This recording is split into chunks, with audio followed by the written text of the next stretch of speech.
నమస్తే, welcome to Aadya TV. నేను మీ స్వర్ణ. ప్రస్తుతం మనతో పాటు ఉన్నారు సినీ క్రిటిక్ విజ్ఞాన్ గారు. హలో అండి. హలో అండి. ఒక 2-3 డేస్ బ్యాక్ నుంచి మనం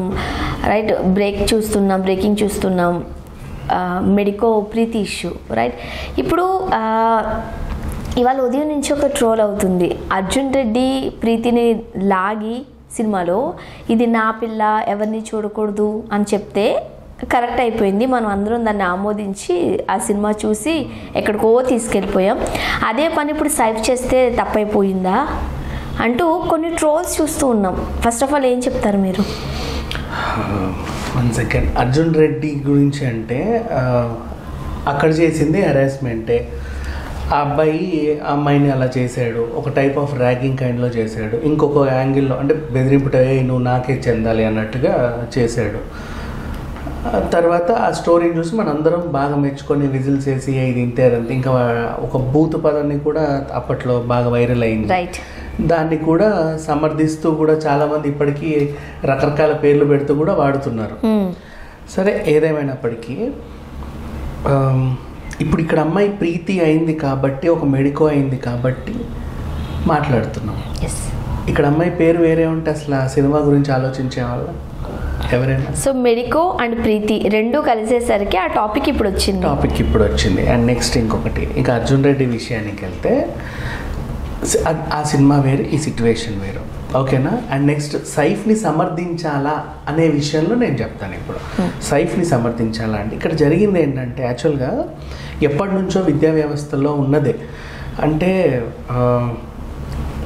ఇప్పుడు ఈ అమ్మాయి ఎస్టీ, రైట్? ఈ అమ్మాయి ఎస్టీ అయితే వీళ్ళకి ఏంటంటే తక్కువ మార్కులతోనే పాస్ చేస్తారు. రెడ్డి, చౌదరి, వీకమ్మ వీళ్ళు ఏమనుకుంటారంటే, మేము ఎంత కష్టపడ్డా మాకు సీట్లు రావు, రిజర్వేషన్స్ ఉండవు కాబట్టి మార్కులు ఎక్కువ తెచ్చుకోవాలి, సీట్ కోసము కష్టపడాలి, 2 టాస్కులు చేయాలి. మీరు సీట్ కోసం కష్టపడాల్సిన అవసరం లేదు, మీకు ఆల్రెడీ రిజర్వ్డ్ ఉంటాయి. అలాంటి మార్కులు కూడా విపరీతంగా తెచ్చుకోవాల్సిన అవసరం లేదు, వచ్చేస్తాయి. రైట్, ఇలా ఉంటుంది. ఇప్పుడు తెర బయట జరిగేది ఏంటంటే, ఎందుకు ఎక్కువ మంది గవర్నమెంట్ హాస్పిటల్స్కి వెళ్ళాలనుకోరు అంటే, not because of cleanliness, not because of something. ఫ్రీగా వాళ్ళు వైద్యం చేసినా సరే వెళ్ళాలనుకోరు. ఎందుకంటే రీజన్, వాళ్ళ మైండ్లో ఏం పడిపోయింది తెలుసా? తక్కువ మార్కులతో పాస్ అవుతారు వీళ్ళు, అంత నాలెడ్జ్ ఉండకపోవచ్చు, అందుకే ప్రాణాలు తీసేస్తున్నారు. అర్థమవుతుందా? బట్ డాక్టర్స్ అందరూ ఉండరు తక్కువ కాస్ట్ కాదు కదా. ఉండరుమా, జస్ట్ బయట ఉన్న ఇదే ఆ అపోహ, అంతే. జస్ట్ అపోహలు కూడా ఎవరికి వచ్చాయంటే ఈ పిల్లలకే వచ్చాయి. ఇప్పుడు వీళ్ళు కాంపిటేటివ్ ఎగ్జామ్లు రాసి చాలా కష్టపడతారు. గవర్నమెంట్ హాస్పిటల్ దాంట్లో ఇప్పుడు వాళ్ళకి సీట్ రావాలంటే ఎంత కష్టపడాలి మనం తెలిసిందే కదా. ఎప్పటి నుంచో ఆ కోర్సులు ఈ కోర్సులు నేర్చుకొని చాలా అది చేసి మొత్తానికి కొడతారు. అంటే అంత కష్టపడే వాళ్ళకి మంచి మంచి మెరిట్లు వస్తాయి.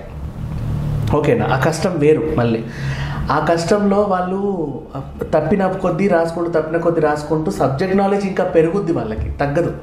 ఇప్పుడు ఇంకా గవర్నమెంట్ కాంపిటేటివ్ ఎగ్జామ్స్ చూసుకున్న ఐఏఎస్ ప్రిపేర్ అయ్యే వాళ్ళకి సబ్జెక్ట్ నాలెడ్జ్ చాలా ఉంటుంది, వాళ్ళకి అన్నిటి గురించి బాగా తెలుసు.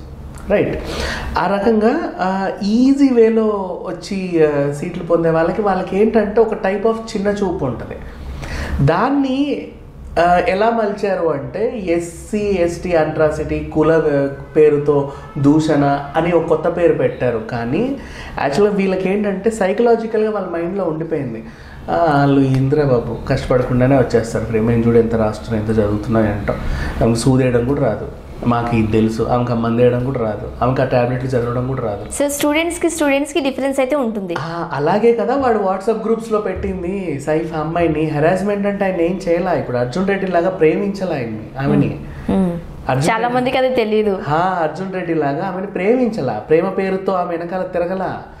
ఆమె గురించి ఆమె తెలివి లేనిది, ఆమె అసలు ఫ్రీగా ఏదో అంటే ఈజీగా పని అయిపోయిందని చెప్పి అట్లా వచ్చింది. ఆమెకు ఆ స్పెల్లింగ్ రాదు, ఆమెకి ఇది రాదు, ఆమెకు అది తెలియదు, ఆమెకి ఇది తెలియదు అని చెప్పి వాళ్ళ ఫ్రెండ్స్ వాట్సాప్ గ్రూప్స్ ఏవైతే ఉంటాయో దాంట్లో ఆయన పెట్టాడు. వాళ్ళందరూ ఈమె చూసి నవ్వుకోవడం, ఈమెకి ఏం తెలియదంట, ఇదొక ఎడ్డిదంట, అట్లా. ఆ రకంగా మెంటల్గా హెరాస్ చేశారు అమ్మాయిని. ఆమె ఆ ప్రాబ్లమ్ని వెళ్ళి ఫస్ట్ నిజాయితీగా ప్రిన్సిపల్కి చెప్పింది. కాకపోతే ఇంకోటి చెప్పనా, ఈ హెరాస్మెంట్ చేసిన సైఫ్ అనే వాడి గురించి మాట్లాడుకోవాలి. వీడేం పెద్ద అగ్రకులం కూడా కాదు, అంటే ఏదో కాదు, ప్రజెంట్ ఉన్న అగ్రకులం అని నా నోటితో అనకూడదు, అంటే ప్రజెంట్ ఉన్న సిచ్యువేషన్లో చెప్పుకుంటున్నటువంటి అగ్రకులం చెందిన అబ్బాయి అయితే కాదు. ఆయనకి మైనారిటీ అని ఇచ్చారు, ముస్లిం మైనారిటీ అని. రైట్, అది వదిలేస్తే వాళ్ళకు కూడా రిజర్వేషన్స్ ఉంటాయి. బట్ వచ్చింది కూడా సైఫ్ అలా కూడా అయి ఉండొచ్చు, అలా కూడా అయి ఉండొచ్చు ఆ రకంగా. బట్ ఈ అమ్మాయిని మాత్రం అంటున్నాడు. కాకపోతే అతని ధైర్యం ఏంటంటే, ప్రిన్సిపల్ కంప్లైంట్ ఇచ్చినప్పుడు ఈయన వెనకాల ఎవరో మినిస్టర్ ఉన్నట్ట, బాగా తెలుసు మినిస్టర్, నాకు బాగా క్లోజ్, అసలు ఇక ఆయన లేనిది నేను లేనిది ఆయన లేని అనేలాగా అక్కడ తిరుగుతున్నాడు మినిస్టర్ మనిషిలాగా. ఆ ప్రిన్సిపల్ పట్టించుకోలేదు ఎక్కువ ఈ అమ్మాయి. అమ్మ కాలేజ్ అంటే ఇట్లాంటివన్నీ ఉంటాయి, చూస్తూ వెళ్ళిపోవాలి అంతే, ప్రతిదీ నా దగ్గర తీసుకురాకూడదు అన్నట్టు ఆయన. అండ్ హెచ్ఓడి కూడా క్వశ్చన్ చేశారు. అది తర్వాత ఈ అమ్మాయి ఏం వెళ్ళింది, ఆ ల్యాబ్ అక్కడ ఉండే ఆ హెచ్ఓడి దగ్గరికి వెళ్ళింది. ఆయన అడిగితే, పెద్ద నేను ఇక్కడ ఉన్నానుగా, వెళ్ళి ప్రిన్సిపల్కి చెప్పా, ఆయనతోనే తెలుసుకో, మళ్ళీ నా దగ్గరికి ఎందుకు వస్తున్నావు, పో అంటే ఆయన పట్టించుకోకపోతే నా దగ్గరకు వచ్చావు నువ్వు, అదేదో ముందు నా దగ్గర రావచ్చు కదా, వీడిది. అర్థమైందా? సరే, ఇతను కూడా అలాగే చేశాడు. నెక్స్ట్ ఆ తర్వాత అమ్మాయి ఈ బాధ అంతా ఎవరికి చెప్పుకోవాలి అర్థం కాక వాళ్ళ తల్లితో పంచుకుంది. అంటే ఏడుస్తూ వల్ల కావట్లేదమ్మా, ఆ ఫోన్ కాల్ కూడా మనం విన్నాం, ఎంత బాధ వేసిందో అందరికీ తెలుసు. సో ఆమెని మేము వస్తున్నాము, పర్వాలేదు అది అయినా కూడా హెరాస్మెంట్ అంటే ఇంకా డిప్రెషన్కి లోన్ అయింది అమ్మాయి. అంటే అర్థం చేసుకో ఎంత పెయిన్ అనుభవించింది అనేది. ఇప్పుడు ఒక క్లాస్ రూమ్లో 100 మంది స్టూడెంట్స్ ఉన్నప్పుడు, ఓకేనా, ఈమెకి ఫిజిక్స్ స్పెల్లింగ్ కూడా రాదు, FIGI ఏదో అంటది అని ఎవరన్నా హేళన చేస్తే ఎలా ఉంటుంది? వేరు. అందరూ కూడా నవ్వుతారు, హిహిహి అంటారు తప్ప వెంటనే ఎందుకు అలా అంటారు అని కూడా అనరు. ఇవాళ రేపు అట్లా ఉంది సిచ్యువేషన్.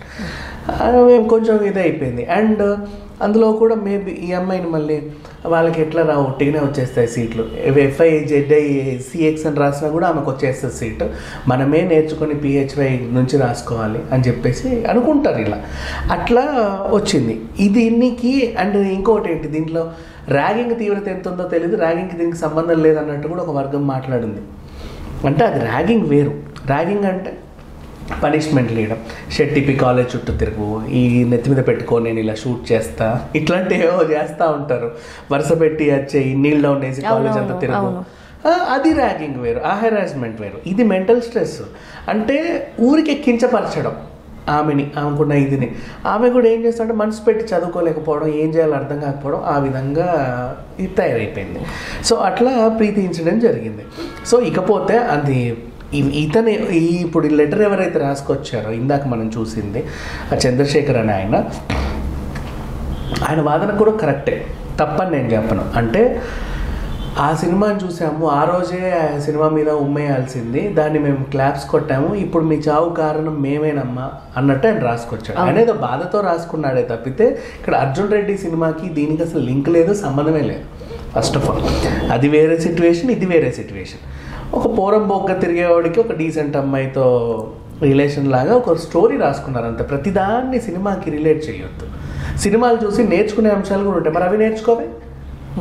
ఏది ఈ అత్యాచారానికి కారణం ఆ సినిమానే, దీనికి కారణం ఈ సినిమానే అంటారు. మరి కొన్ని సినిమాలలో IAS ర్యాంకులు వచ్చిన వాళ్ళు ఉన్నారు, తక్కువ చేసేసి కలెక్టర్లు అయిన వాళ్ళు ఉన్నారు. మరి అవి చూసి మీరు ఎవరే కలెక్టర్లు, అవి చూసి మీరు ఎవరే. హరి ఇష్యూ కూడా మనం చూడొచ్చు, కొన్ని వెబ్ సిరీస్ చూసిన తర్వాతే తన మైండ్ సెట్ అట్లా మారిపోయిందని కూడా అనడం. వాడి సిచ్యువేషన్ వేరు మళ్ళీ, ఎందుకంటే వాడు అవి చూసే టైంలో ప్రేక్షకుడిలా చూడలా, ఒక మత్తు తీసుకొని ఉన్మాదిలా చూసాడు. అందులో వాడి సిచ్యువేషన్ వేరు. ఆ అబ్బాయి ఆయన ఉన్మాదిలా చూశాడు, దాన్ని చూసి నర నెక్కించుకున్నాడు ఆ పగని ఏదో. ఆ టైంలో ఆ అబ్బాయిలా లేడు, ఇంకోలాగా మారిపోయాడు, ఒక మృగంలా మారిపోయి చూశాడు. ఆ మృగంలో వాడిని మార్చేసింది వాడి లోపల ఉన్న మత్తు. అర్థమైందా? అది వేరే సిచ్యువేషన్.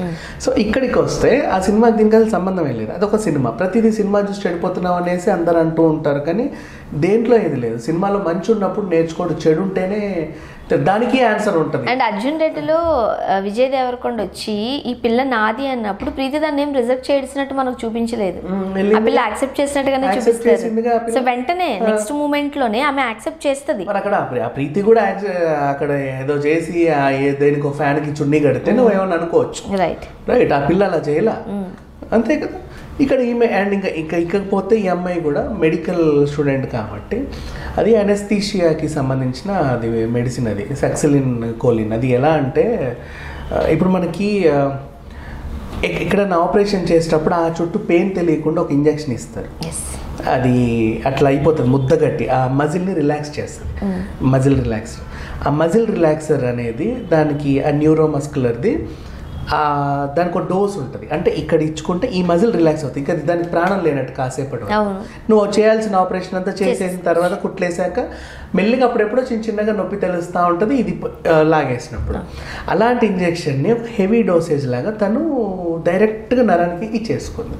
నరానికి ఇచ్చుకుంది అమ్మాయి. అంటే ఇప్పుడు మజిల్ కాకుండా ఆమె తెలుసు కదా, మెడికల్ లేదు కదా.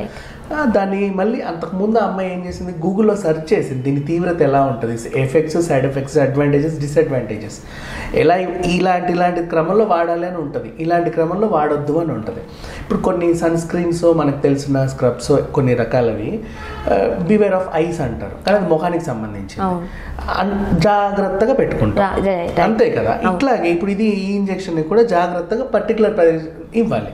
దాని నరాలకి ఇచ్చింది అమ్మాయి. ఇది మజిల్ రిలాక్సర్, మజిల్ని రిలాక్స్ కోసం. రిలాక్సర్ అంటే మళ్ళీ ఇంకోలాగా స్పా కైండ్ ఆఫ్ థింగ్ కాదు, రిలాక్సర్ మెడికల్. సో అట్లా దానికి ఇవ్వాల్సింది నరాలకి ఇచ్చుకొని తనకు తాను ఇంకా హెవీ డోస్ ఇచ్చుకొని బలవన్మరానికి పాల్పడింది. సో ఓవరాల్గా ఈమె సిచ్యువేషన్ మెడికల్ కాబట్టి వాళ్ళ దగ్గర ఉంటాయి అన్నీ. లేదన్నా వాళ్ళు ప్రిస్క్రైబ్ చేసి చచ్చినట్టు బయట నుంచి తెస్తాడు వాడు కూడా, అనకుండా. అంతే కదా, అమ్మ డాక్టర్ వెళ్ళి రాసిచ్చారు మరి మాకేంటని ఏది అడిగినా తెచ్చిస్తారు, వాళ్ళకి ఈజీగా దొరుకుతాయి మెడిసిన్స్. సో ఆ రకంగా చేసుకుంది. ఒక డిఫరెంట్ కైండ్ ఆఫ్ సూసైడ్ ఇది ఈ అమ్మాయి ఇలా చేసుకుంది. సో ఏదేమైనప్పటికీ ఈ సిచ్యువేషన్కి అర్జున్ రెడ్డి సినిమాకి పోలికేం లేదు. అలా అని చెప్పేసి ర్యాగింగ్ విషయాలు తీసుకోవాల్సిన అవసరం లేదు. ఇప్పుడు మనం నేర్చుకోవాల్సిన అంశం ఏంటంటే, ఇందాక టాపిక్ వచ్చింది కాబట్టి సైఫ్ది, ఈ పిల్లలందరూ కూడా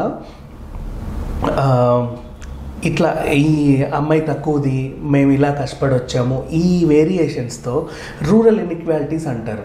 rich will become still rich, poor will become still poor అని ఎకనామిక్ ఇన్ఈక్వాలిటీస్ ఉంటాయి. సో ఆ ఇన్ఈక్వాలిటీస్ టైపే వీళ్ళు ఏమనుకుంటున్నారంటే, మేము ఎంత డబ్బు ఖర్చు పెట్టినా మాకు సీట్లు రావు, అయినా సరే మా డొనేషన్లు తీసుకొని మరి మాకు సీట్లు ఇస్తారు. సరే పోనీ, వాళ్ళని ఫ్రీగా తీసేసుకుంటారు, ఒట్టికి ఇచ్చేస్తారు, ఎంతో కొంత జాలి చూపిస్తారు, వాళ్ళ మీద ఇంకా ఇది ఎక్కువ అది ఎక్కువ. కానీ మాలాగా ఆపరేషన్లు చేస్తుందా, మాలాగా అది చేస్తుందా, మాలాగా ఇది చేస్తుందా అని చెప్పేసి వీళ్ళకి ఒక ఇది ఉండిపోతుంది మైండ్లో. అండ్ ఈవెన్ ఆ ఇంజెక్షన్ వైజ్లో కూడా ఆమెకు ఆ ఇంజెక్షన్ గురించి కూడా తెలియదు, అందుకే గూగుల్లో సెర్చ్ చేసిందని కూడా మాట్లాడుకుంటున్నారు. అలాంటిది అందుకే సైఫ్ ఇలా అన్నాడు అలా అన్నాడు అని. కానీ ఎక్కడైనా సరే స్టూడెంట్స్ మధ్యలో ఈ యూనివర్సిటీ కాదు, ప్రతి యూనివర్సిటీలోనూ ఇది ఉంటుంది. ర్యాగింగ్ వల్ల కాదు, ఈ మెంటల్ స్ట్రెస్ వల్ల. అండ్ ఇవాళ రేపు మనకి వాట్సాప్లో గ్రూపులు ఎక్కువ అయిపోయినాయి కాబట్టి అందరూ గ్రూప్లో ఉంటారు. పొరపాటున నేను ఏమన్నా కూడా అందరు హీ అని స్మైల్ పెడతారు. వాళ్ళు బాధపడింది కూడా మనకు తెలియదు. ఈ ఎక్కువ ఉంటాయి. హర్ట్ అవ్వడం చాలా సింపుల్. నెక్స్ట్ ఇప్పుడు ఉంది అమ్మాయి, నువ్వు తీసుకోండి, దాని మొహం దానికేం తెలుసు అని ఇట్లా సింపుల్ ఒక మాట అనేసిన అందరు హాహాహా నవ్వుతారు. తర్వాత నువ్వు సారీ చెప్పినా వేస్టే. బయటకు వచ్చి ఎక్కడికో వెళ్ళి పర్లేదు ఆ క్లాస్ లేదు ఇట్లా అయింది ఏమనుకోకు ప్రీతి అని ఉండొచ్చు. కానీ అక్కడ అంతమంది నవ్వారు కదా. నెక్స్ట్ టైం మేము నడిచినా ఎక్కడన్నా వెళ్ళినా ఆమెను చూసి ఇట్లా నవ్వుకుంటూ ఉంటారు.